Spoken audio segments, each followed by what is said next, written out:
நீங்கள் பார்த்து கொண்டிருப்பது News21 செய்திகள். தமிழ்நாடு செய்திகளை உடனுக்குடன் தெரிந்து கொள்ள News21 செய்திகளை பாருங்கள். ராணிப்பேட்டை மாவட்டம் ஆற்காடு அடுத்த ரத்னகிரி கன்னிகாபுரத்தில் வஉசி மரபு பள்ளி சார்பில் சிலம்பம் அரங்கேற்ற நிகழ்ச்சி சிறப்பாக நடைபெற்றது. இந்த நிகழ்ச்சிக்கு பயிற்சியாளரும் ஆசானும் ஆகிய ரஞ்சித்குமார், ராஜேஷ் ஆகியோர் தலைமை தாங்கினர். நிதிஷ்குமார், இலக்கியா முன்னிலை வகித்தனர். இதில் சிறப்பு அழைப்பாளராக ரத்னகிரி காவல் நிலைய உதவி ஆய்வாளர் இளவரசன் கலந்து கொண்டு பேசுகையில், பாரம்பரிய கலையான சிலம்ப கலையை மாணவ மாணவியர்கள் அனைவரும் கற்க வேண்டும். இது கலை மட்டுமல்லாமல் உடல் ஆரோக்கியம், புத்தி கூர்மை, நல்ல ஒழுக்கத்தை வளர்க்கக்கூடிய பயிற்சியாகவும் மனதை ஒருநிலைப்படுத்தும் பயிற்சியாகவும் இருப்பதால் இதை பெற்றோர்களும் ஆதரிக்க வேண்டும் என்றும், பயிற்சி பெறும் மாணவ மாணவியர்கள் உடனிருக்கும் நண்பர்களையும் இந்த பயிற்சியில் இணைத்து தமிழ்நாட்டின் விளையாட்டு பிரிவில் தலைசிறந்த மாணவர்களாக வர வேண்டும் என்று அறிவுரை வழங்கி பேசினார்.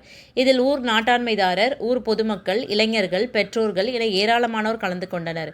இதில் கடந்த 2 ஆண்டுகளாக பயிற்சி பெற்ற மாணவர்கள் பல்வேறு வகையான சிலம்பம் மற்றும் ஆயுத பயிற்சி நிகழ்ச்சிகளை செய்து காண்பித்தனர். இறுதியில் அனைவருக்கும் நினைவு பரிசு வழங்கப்பட்டது. News21 செய்திகளுக்காக பாஸ்கர்.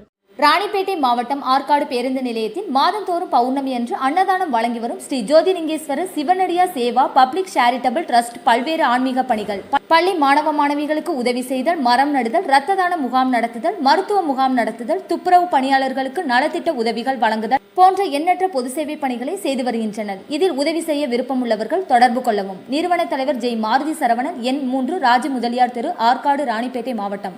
மேலும் விவரங்களுக்கு 9040405952 80981879 என்ற எண்ணை தொடர்பு கொள்ளவும்.